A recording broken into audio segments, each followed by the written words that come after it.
capítulo de número 2, um capítulo bem conhecido.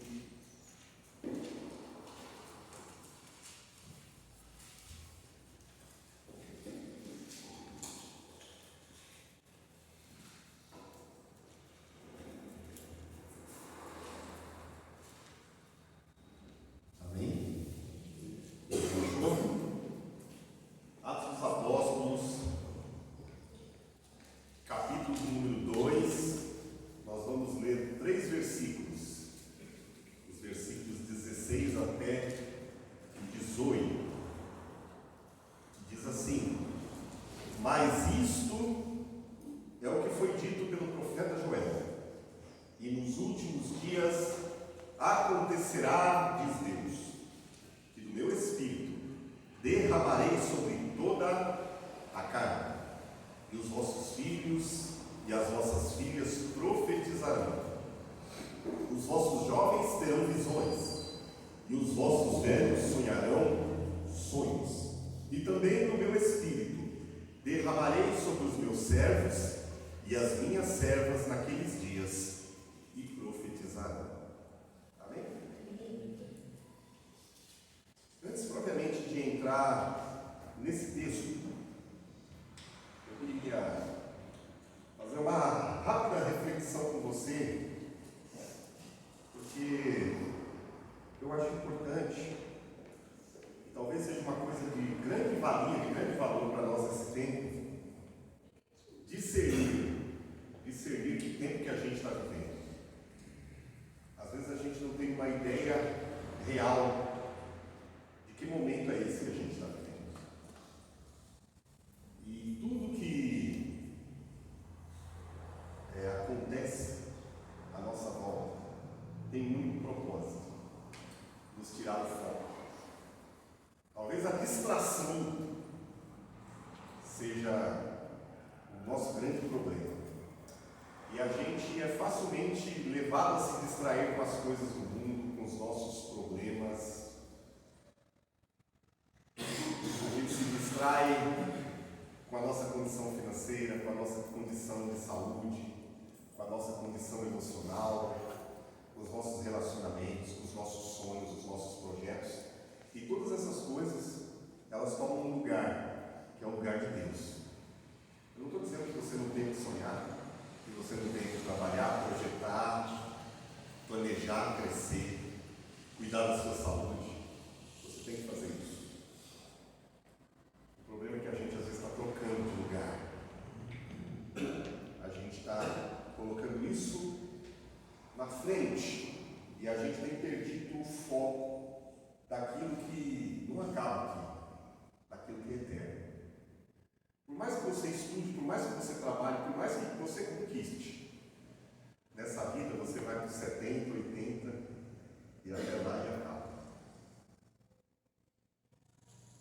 E o Senhor tem nos chamado para a gente construir sobre fundamentos eternos, coisas que ficarão para sempre, permanecerão para sempre.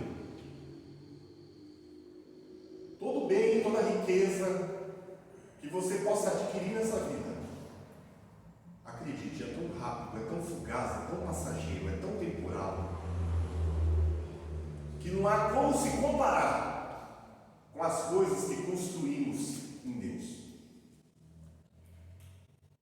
Esse pequeno espaço de tempo, de existência nosso aqui, não há de se comparar com toda uma eternidade, em que nós somos chamados a viver e desfrutar dessa eternidade ao lado de Deus. O Senhor quer nos enriquecer não só nessa vida, de alegria, de justiça, de bens, de paz. Ele quer nos dar algo para sempre. E essas coisas passageiras, muitas vezes, têm nos distraído. As lutas têm nos distraído. As perseguições têm nos distraído. As dores. Você olha para o sul, aquela catástrofe, tudo, você fica tão corroído. E às vezes você se esquece que além dessa vida, além desses problemas, além da política, além de tantas essas coisas que têm distraído tanta gente no meio do povo de Deus,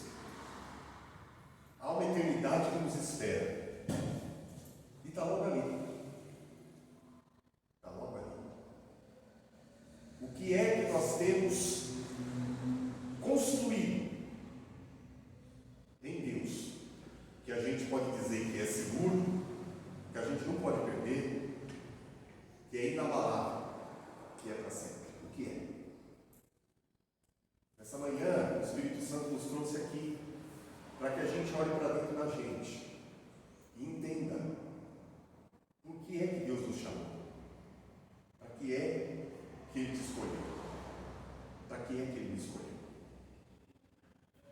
Para a gente chegar nesse texto,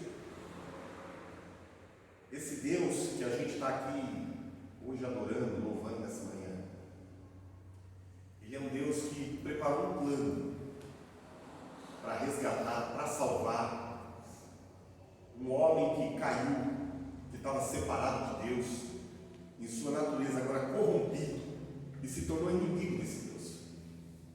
E Deus, desde os primeiros dias dessa criação, desde os primeiros séculos, preparou um plano de redenção que culmine com um propósito eterno. E que privilégio meu e seu nós fazemos parte desse plano, desse projeto. E como que Deus foi colocando, executando esse processo? Ele vai se revelando ao homem ao longo de eras, para que o homem, ao conhecê-lo, receba salvação e resgate da sua natureza caída, da sua miséria, e possa estar com Ele. Mais do que Deus propiciar a salvação, quando o homem o conhece, percebe que Ele é a salvação. Ele não só tem a salvação, mas Ele é a salvação. Ele não tem só uma porta de saída, de escape, Ele é a porta. Ele não dá o caminho, mas Ele é o caminho. Então, necessariamente, para ser alcançado por esse Deus, é necessário conhecê-lo. É necessário que Ele se revele a essa pessoa. E Deus, ao longo da história, vai se revelando. E Ele vai se revelando usando pessoas. Revela-se a alguma pessoa e essa pessoa passa então a transmitir, a repartir a luz que recebeu. E a gente pode dividir esse plano assim para a gente, de uma maneira didática, para me encerrar nessa manhã, em 4 períodos. Deus começa se revelando aos homens, primeiro com os patriarcas. Chama os patriarcas, se revela aos patriarcas. E esses patriarcas começam a dizer quem é Deus. Depois vieram os profetas. Você vê que a revelação de Deus vai sendo progressiva. E então veio Jesus. O terceiro grande período. E então a gente chega aqui no capítulo 2 de Atos dos Apóstolos. Patriarcas, profetas, Jesus, seus discípulos, um curto período de tempo de ministério terreno. E então a gente chega no capítulo 2. E então é aí que a gente entra na história. Porque aqui, enquanto você lê esse texto, Pedro, diante daquela multidão, está dizendo que está começando a última página da história. Era o começo da última, mais sublime página da história, onde toda a revelação de Deus, que ainda estava oculto nesses 3 períodos, viria com tudo e seria o ápice da revelação. Que privilégio meu e seu, termos sido gerados em Deus para conhecê-lo na sua plenitude, no último período da história. A Bíblia diz que nós sabemos e conhecemos coisas que os profetas, os patriarcas proclamaram, e de uma maneira obscura ainda eles creram e pregaram, mas o desejo deles era ver com toda a clareza e conhecer de maneira substancial aquilo que eles falaram lá atrás. Eu e você temos esse privilégio. Você imagina o profeta Joel pregando sobre um derramar do Espírito Santo, sem ter ideia do que era isso? E então Pedro está dizendo: olha pessoal, aquilo que Joel pregou e não viu, o que você está vendo agora, presenciando agora, experimentando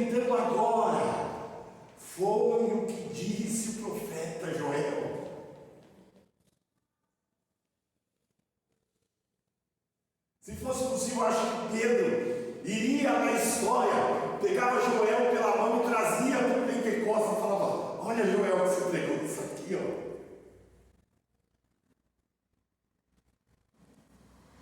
Entende isso? A profundidade disso? Pedro está dizendo, ilustrado na figura do profeta Joel, olha, tudo que o período que nos antecedeu disse que aconteceria, agora é o encerrar da história. Ei, nós fazemos parte dessa última página da história. E o que foi que os profetas disseram? O que foi que Joel disse? O que é que vem vindo sendo pregado, proclamado desde os patriarcas, passando pelos profetas, por Jesus e tudo mais? Que haveria os últimos dias. Esse último período seria chamado de últimos dias. E a Bíblia entende que o período de últimos dias, quando Jesus ascendeu ao céu, o Espírito Santo nos foi dado. E esse período vai até quando a igreja sair junto com o Espírito Santo, ou seja, quando Cristo voltar. Últimos dias. Os últimos dias começaram em Pentecostes. Tem gente que pensa que é agora, não começou em Pentecostes. Últimos dias. Que também você conhece por período da graça, era da graça, período dos gentios. Mas eu queria dar um ênfase para uma descrição que eu acho que é a mais precisa para esses últimos dias. É a dispensação do Espírito Santo. Ou seja, o Espírito Santo foi dado para convencer o mundo do pecado e da justiça, para convencer o homem de arrepender-se, que ele precisa de um Salvador. Esse Espírito Santo é ele que santifica a igreja, é ele que ilumina a igreja, ele guia a igreja, ele instrui a igreja através da sua palavra, ele dá dons à igreja, ele distribui cada um no corpo como ele quer, e ele está adornando a noiva para encontrar-se com o noivo. Ele está cuidando da noiva. O Espírito Santo não foi dado ao mundo. O mundo não conhece, não pode ver, não pode ouvir. Ele foi dado à igreja. Ele é um presente nosso. E nós estamos sobre a dispensação, sobre o governo do Espírito Santo. E é lindo da gente ver, porque Pedro começa dizendo que esse Espírito ele foi dado para um período. Qual é o período? Últimos dias. Nos últimos dias. Nos últimos dias, a Bíblia diz que seriam dias muito difíceis. Diz que seriam dias trabalhosos, dias de perseguição, dias de desamor, esfriamento, gordidão, dias de apostasia, dias de extrema rebeldia e rebelião contra Deus. E aqueles que o Espírito Santo separou e chamou, sofreriam, mas estariam guardados nesse amor. Jesus mesmo nos avisou e disse: olha, eu vou vos mandar, vou vos enviar como ovelhas no meio de lobos. Não seriam períodos fáceis. Nós teríamos muitas dificuldades, muitos percalços no caminho. Contudo, nós não estaríamos só. Nós teríamos um Consolador, o Paráclito de Deus, ou seja, o ajudador, aquele que nos conduziria, que nos guiaria, que nos consolaria, que nos confortaria, nos fortaleceria nos momentos mais críticos da nossa vida. E é só por causa dele que a gente está aqui nessa manhã. Porque apesar das doenças, dos problemas, das dificuldades, dos percalços, das inquietações da vida, das dores, das perdas, o Espírito Santo continua sendo abundante nesse tempo. Sabe por que eu te digo que ele é abundante?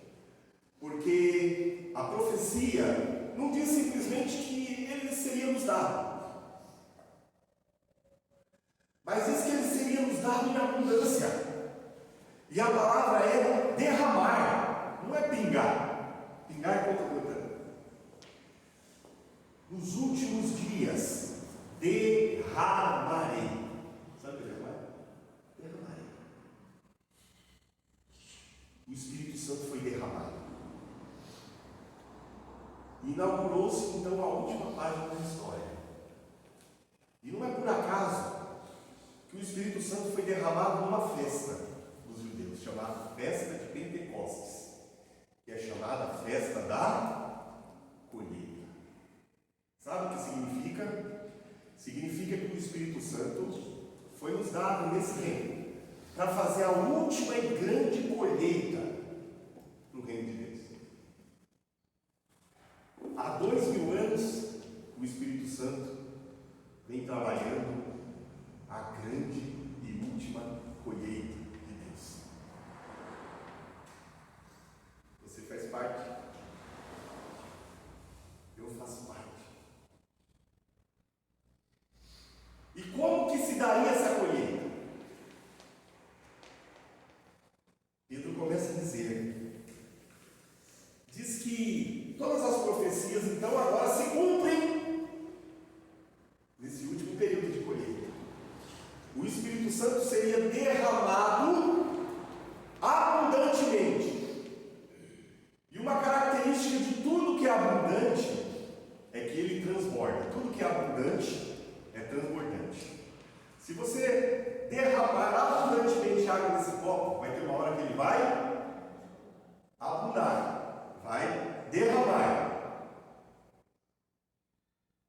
E então o Espírito Santo foi derramado de maneira abundante em Pentecostes, para que aqueles crentes que estavam ali, naquele dia em Jerusalém, fossem abundantes, fossem plenos, fossem cheios, completos, suficientes em Deus. O que mudou de Pentecostes até hoje? Nada. O que mudou é a nossa percepção. É o quanto a gente tem se enchido ou o quanto a gente não tem se permitido, porque a gente tem se distraído e perdido a referência que esse derramar continua nesse tempo.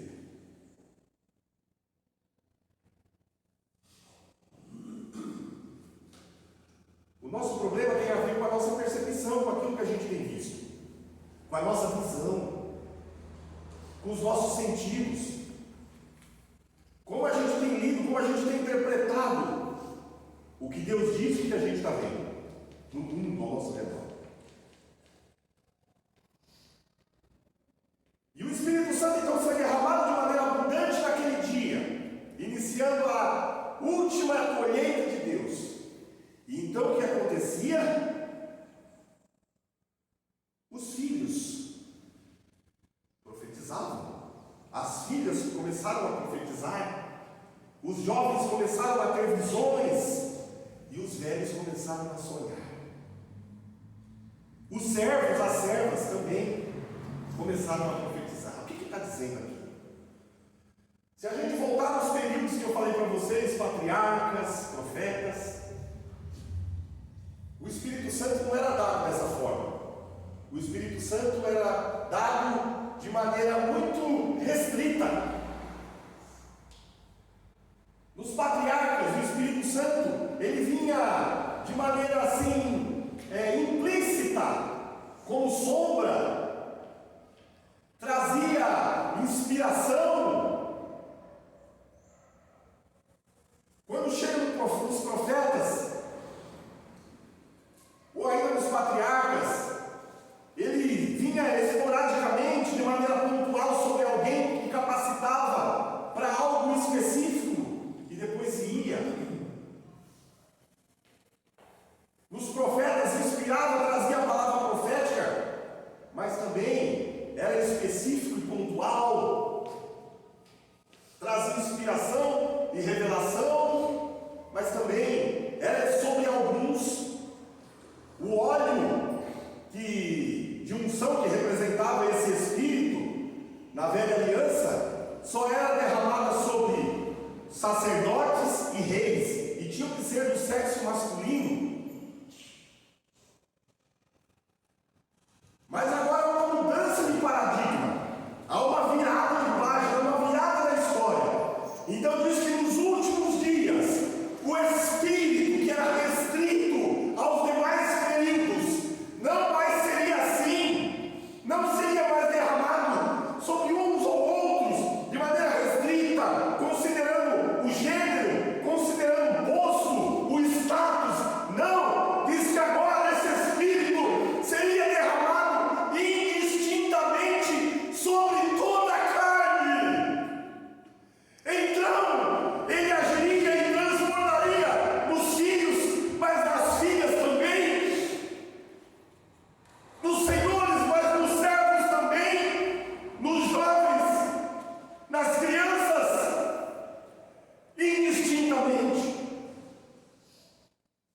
Você percebe isso?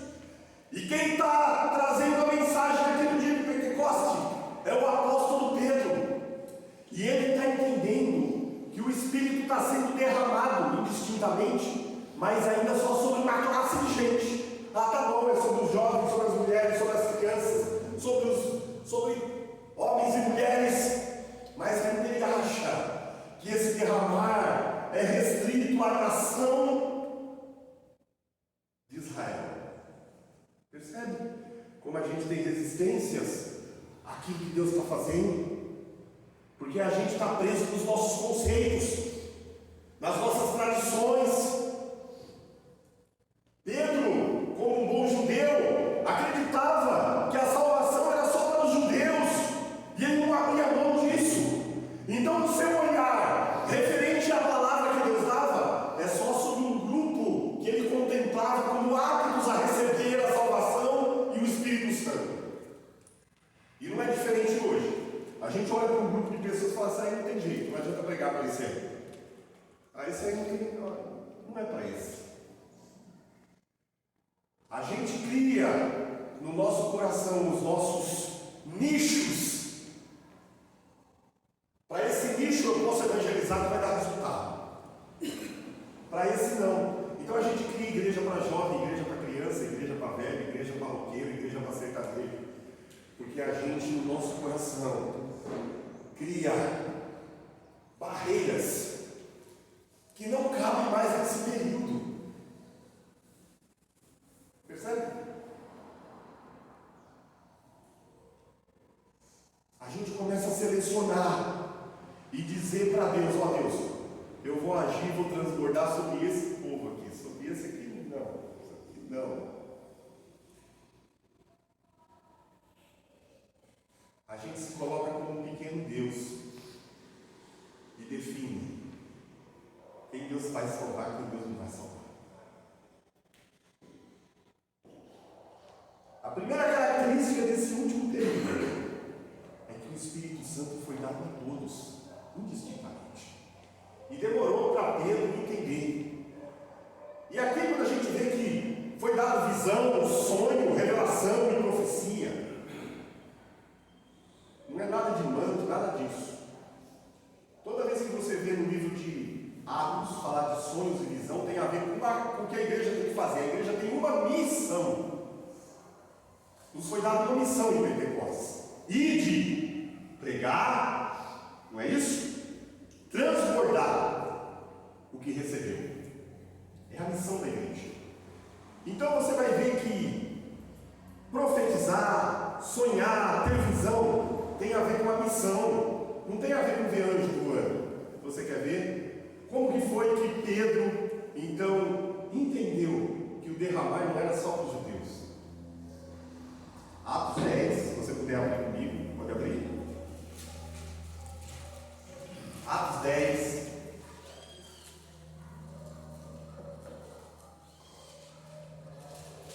Pedro achava impossível o Evangelho chegar aos gentios. Mesmo com tudo que ele presenciou, com o falar em línguas, em Pentecostes, as nações, os vizinhos que estavam por aí naquele dia da festa, entenderem cada um na sua língua, a mensagem. Pedro tinha muita resistência. E então ele recebeu uma visão. Se você for para o capítulo 10 de Atos, você percebe que a visão tem a ver com a missão da igreja. E o primeiro que tem uma visão aqui é um gentil, chamado Cornélio. Mas eu não quero falar sobre Cornélio agora, nesse primeiro momento, sobre a visão de Cornélio. Cornélio tem uma visão. O Evangelho vai chegar a Cornélio, que é um gentil, por uma visão. O problema é que Jesus chamou o apóstolo Pedro e falou: eu tinha umas chaves, e ele tinha que abrir o Evangelho aos gentios. Tinha que ser Pedro. Uma hora a gente fala disso aí. São 3 chaves. Pedro abriu em 3 lugares o Evangelho aos gentios. Então, ele vai ter que ter uma visão. Pedro vai ter uma visão e começa lá em Atos 10, a partir do versículo 9. assim: e no dia seguinte, indo ele seu caminho, estando já perto da cidade, subiu Pedro ao terraço para orar, quase a hora sexta, e tendo fome, quis comer, e enquanto lhe preparavam, sobreveio-lhe um arrebatamento de sentidos, e viu o céu aberto, e que descia um vaso como se fosse de um grande lençol atado pelas quatro pontas vindo para a terra, no qual havia de todos os animais quadrúpedes, répteis da terra e aves do céu. E foi-lhe dirigida uma voz que dizia: levanta-te, Pedro, mata e come. Mas Pedro disse: de modo nenhum, Senhor, porque nunca comi coisa alguma comum e imunda. E segunda vez lhe disse a voz: não faças tu comum ao que Deus purificou. E aconteceu isso por 3 vezes, e o vaso tornou a recolher-se no céu. E estando Pedro duvidando entre si acerca do que seria aquela visão que tinha visto, eis que os varões que foram enviados por Cornélio, aquele primeiro que teve a visão, o gentio, pararam à porta perguntando pela casa de Simão Pedro. E chamando, perguntaram-se se Simão, que tinha por sobrenome Pedro, morava ali. E pensando Pedro naquela visão, disse-lhe o Espírito: eis que 3 varões te buscam. Levanta-te, pois, e desce, e vai com eles, não duvidando, porque eu os enviei. E descendo Pedro para junto dos varões que lhe foram enviados por Cornélio, disse: sou eu a quem procurais. Qual é a causa por que estáis aqui? Então veja, Cornélio tem uma visão e manda 3 dos seus servos buscar a Pedro. E Pedro, na mesma hora, está tendo uma visão. E Deus diz para Pedro: olha, vem 3 caras te buscar e acompanha eles. Percebe que a visão tem a ver com a proclamação do Evangelho? Não tem a ver, eu tive uma visão, o irmão Chiquinho tem que casar com a irmã Chiquinha, não é nada disso. A gente tem deturpado o derramar do Espírito para coisas banais. A gente tem brincado com o Espírito Santo, feito o Espírito Santo de tolo, achando que ele é tolo. Não é para isso que o Espírito Santo foi dado. E então Pedro acompanha aqueles homens. E aí, no versículo 44, diz assim: Pedro foi lá e começou a pregar. E dizendo Pedro ainda estas palavras, caiu o Espírito Santo sobre todos os que ouviam a palavra. E os fiéis que eram da circuncisão, ou seja, os judeus, todos quantos tinham vindo com Pedro, maravilharam-se de que o dom do Espírito Santo se derramasse também sobre os gentios. E então Pedro vai testemunhar agora, no capítulo 11, versículo 17, ele diz assim: portanto, se Deus lhes deu o mesmo dom que a nós, quando cremos no Senhor Jesus Cristo, quem era eu então, para que pudesse resistir a Deus? A visão foi dada por causa da missão da igreja. Qual é a missão da igreja? Proclamar o Evangelho, porque a gente está na última colheita. O Espírito Santo nos foi dado para nos capacitar para fazer isso.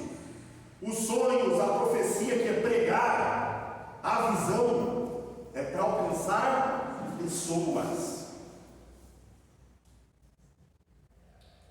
E você percebe que a igreja de Jerusalém entendeu isso. Eles foram capacitados, estavam transbordantes do Espírito, cheios de dons, e o que eles fizeram? Eles fizeram aquele cultozinho que a gente costuma fazer, ficar dentro das 4 paredes fazendo reteté e chorando, emocionado na presença do Espírito Santo, como se isso fosse um fim em si mesmo. A capacitação, receber poder, unção e autoridade do Espírito Santo não é para isso, é para ir. A igreja tem que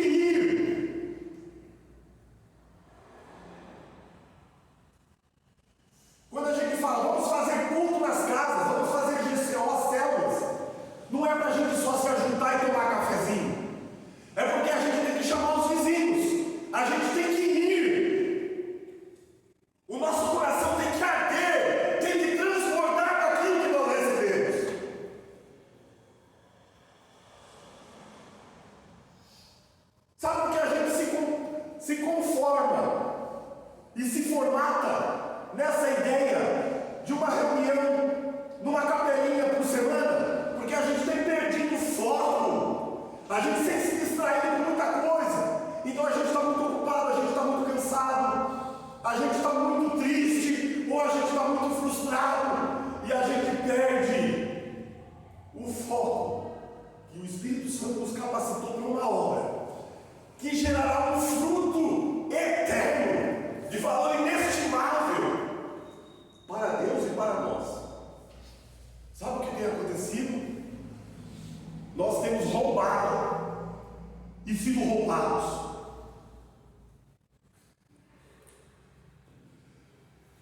Quando a gente não leva essa mensagem, quando a gente não leva aquilo que a gente recebeu para alguém que precisa, a gente está roubando o que é direito dele também, mas principalmente a gente é roubado do que Deus propôs para a gente como carreira correr e ajuntar riqueza no céu.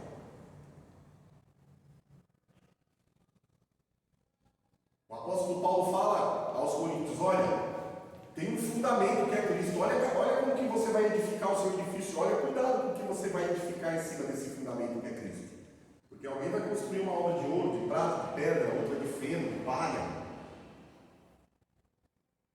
Oxalá nesse tempo a gente tem os olhos abertos para construir algo de valor eterno, que o fogo não queime.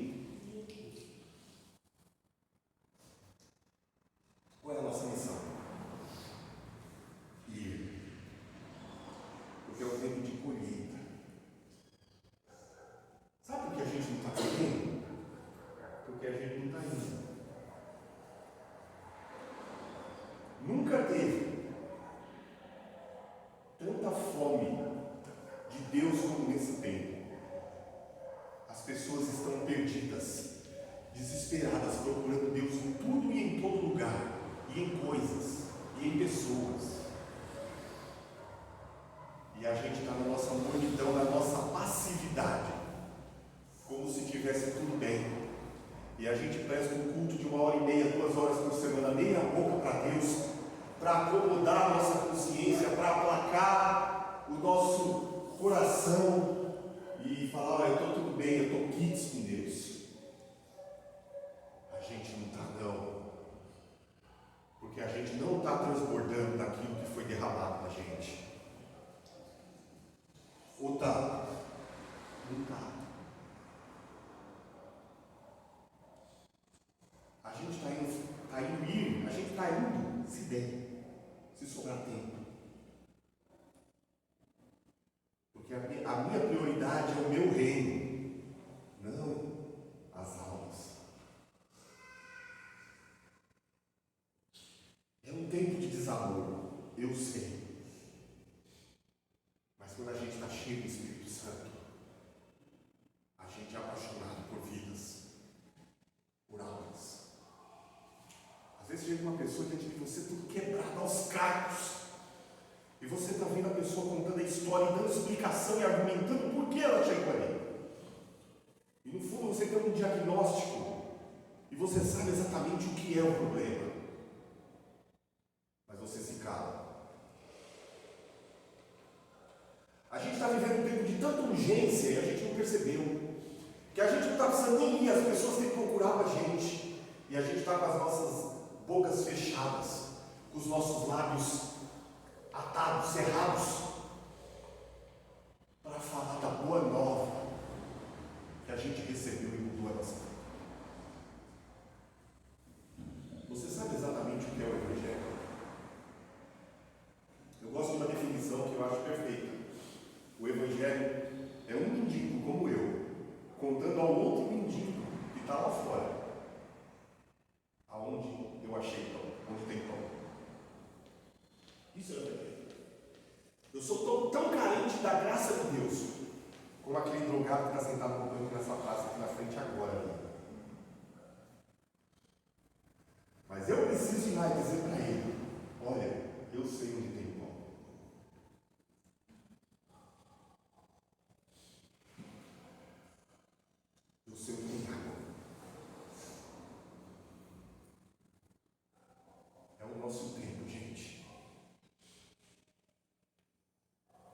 Você sabe qual é o nome original do livro de Atos? Não é Atos e Atos dos Apóstolos. O primeiro nome desse livro é Atos do Espírito Santo através dos Apóstolos. Esse é o primeiro nome desse livro, que foi sendo encurtado. Significa que o Espírito Santo quer usar eu e você. É através de nós que essa colheita vai ser feita.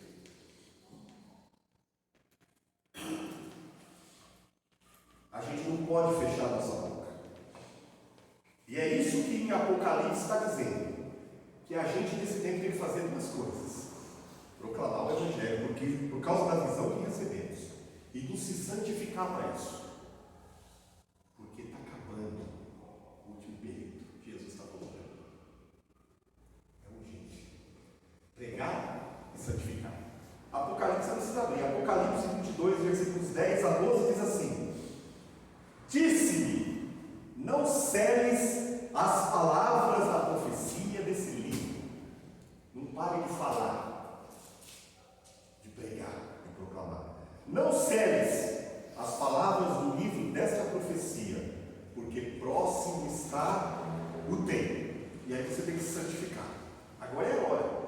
Quem é injusto, seja injusto ainda. Quem é sujo, seja mais sujo ainda. Quem é justo, seja mais justificado ainda. E quem é santo, seja mais santificado ainda. É a hora. Nós estamos chegando no finalzinho, em que o bom pastor vai separar bodes e ovelhas, joio e trigo, quem serve e quem não serve, quem fica à direita e quem fica à esquerda, quem ele conhece e quem ele não conhece. Que lado que a gente está?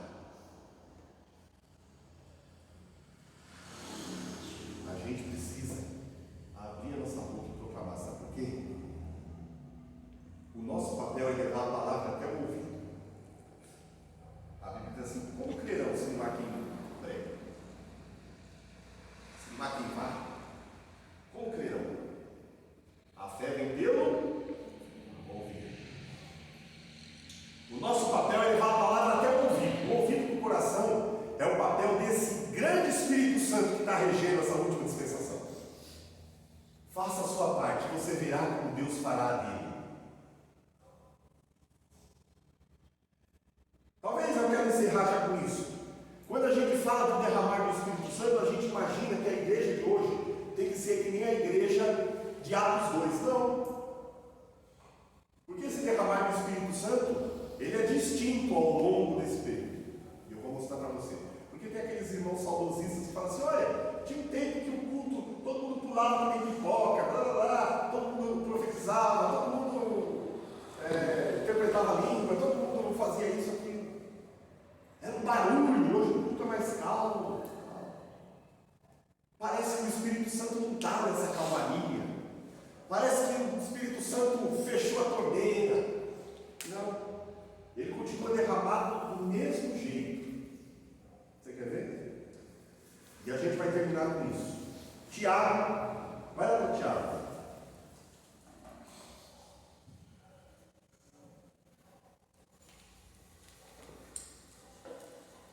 Tiago capítulo 5.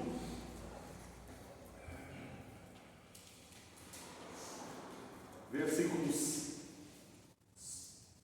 7. Não se esqueça que a gente está no período de colheita. Então diz assim, Tiago 5,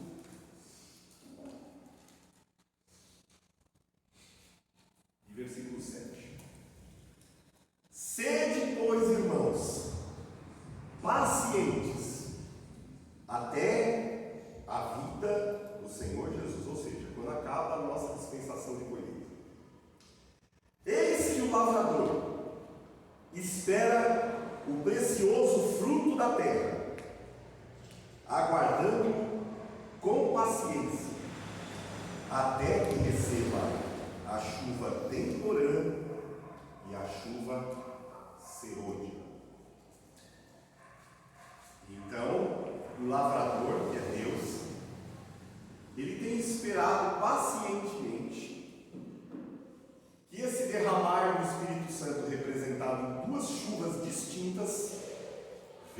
sobre a terra e o fruto esteja pronto, maduro, para ser colhido.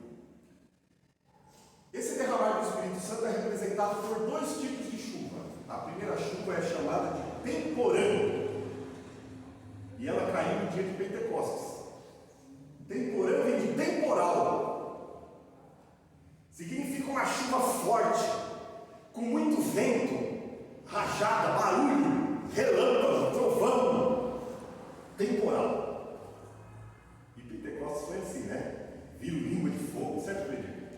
Fogo, barulho de vento veemente, impetuoso, e caiu esse primeiro derramar do Espírito Santo, que é a chamada chuva temporã. E qual é o propósito de uma chuva temporã?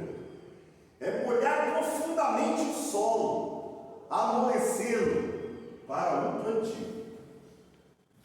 Mas depois dessa chuva, quando a semente brota, floresce, começa a frutificar, e começa a dar os primeiros frutos, se cair outra chuva dessa, o que acontece com o fruto? Um temporal acaba com a colheita, não acaba? Sim ou não? Acaba ou não? Pois bem, a gente não está mais no período da chuva temporã. Tem gente que está esperando algo que não vai voltar mais. A gente está no período da chuva serôdia. Sabe o que é uma chuva serôdia? É um chuvisco, uma chuvinha bem leve, que se você ficar pouco tempo exposto a ela, talvez você nem se molhe direito.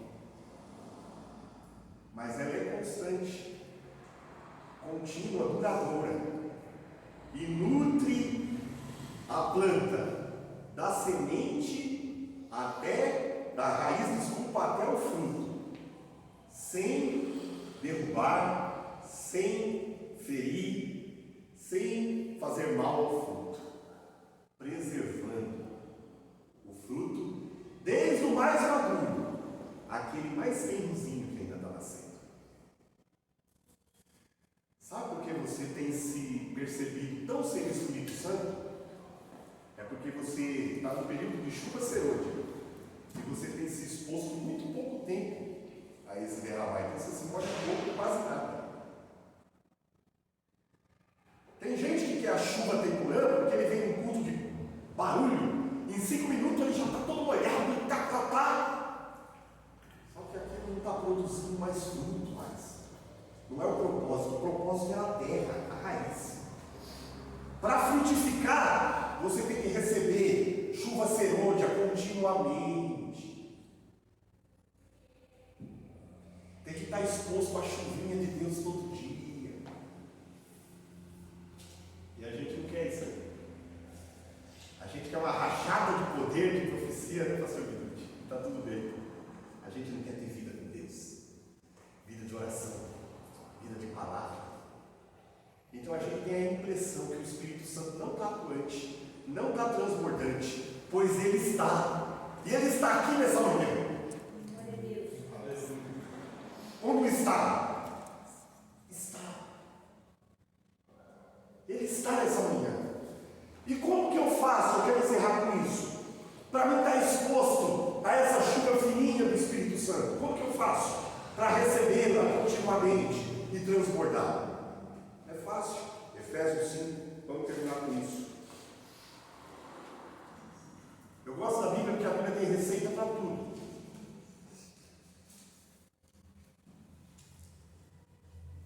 Efésios 5.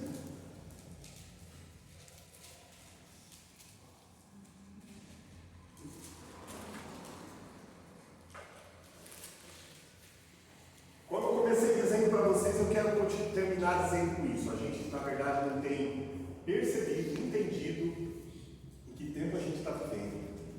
E a gente não tem aproveitado bem esse tempo. Que é essa dispensação poderosa do Espírito Santo.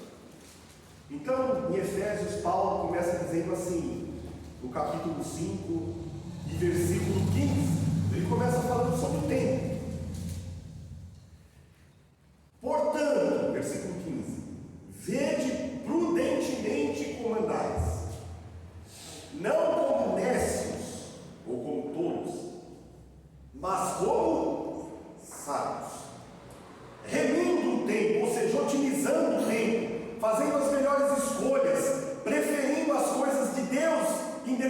remindo as nossas coisas, remindo o tempo, porque os dias são maus.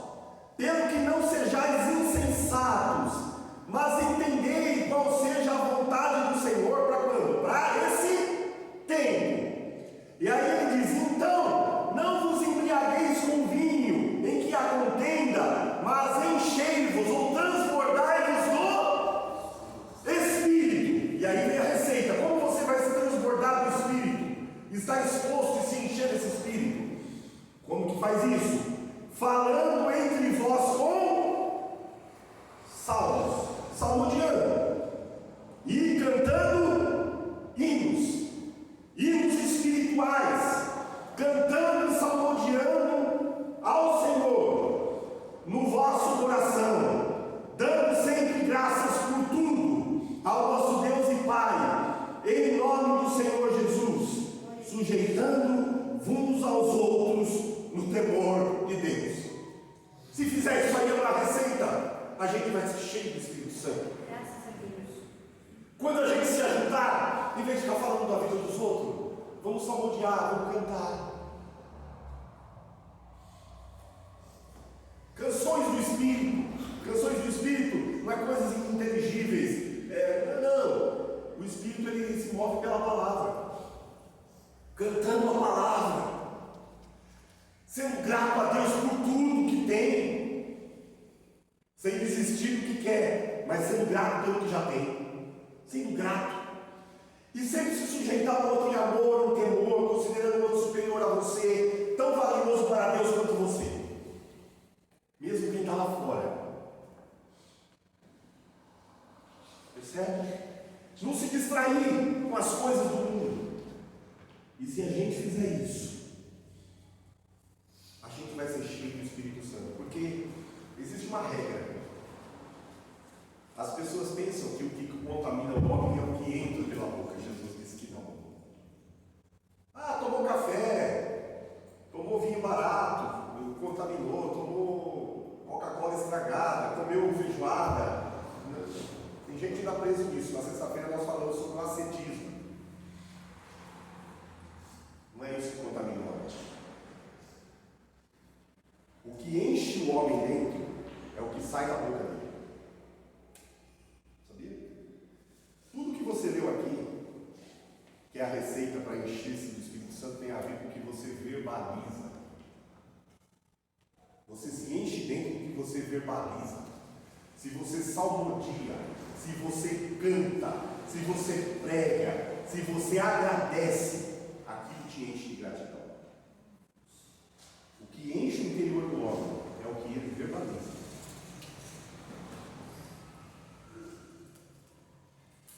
O Espírito Santo, que é Espírito e palavra, é vida. Se você verbalizar essa palavra pregando, você se enche pregando. Quem já pregou sabe que você sente muito mais a presença de Deus pregando do que ouvindo a pregação. Sabe por quê? Porque você está verbalizando o que você está falando. Você se enche muito mais. Uma coisa é você ouvir uma canção, outra coisa é você cantar a canção. Uma coisa é você ouvir uma oração no rádio, outra coisa é você orar. Usa a tua boca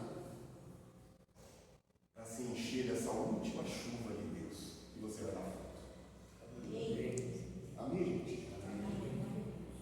Entendido? Esse princípio vale para o mundo e vale aqui. Sabe quando você canta aqueles rap de protesto, fica cantando rap de protesto, protestando contra a sociedade, contra Deus e o mundo? Você fica cheio do quê? De revolta. Você vai para o funk, canta tudo que é luxúria, lascívia, promiscuidade, prostituição. Você sai dali e vai fazer tudo aquilo, porque você se enche daquilo. Mas se no teu tanque você cantar, hino, salmodiar, você vai se encher de Deus lá. Se no volante do teu carro você cantar, agradecer, orar, você vai se encher de Deus lá. O nosso problema tem a ver com a nossa boca. Amém? Amém? A chuvinha fininha está caindo. E acredite, em Deus, até um chuvisco transborda. Deus abençoe vocês essa manhã. Essa é a mensagem que eu queria trazer essa manhã para você. Ontem à noite, não sei porquê, eu cortei esse microfone na Bíblia. Aí.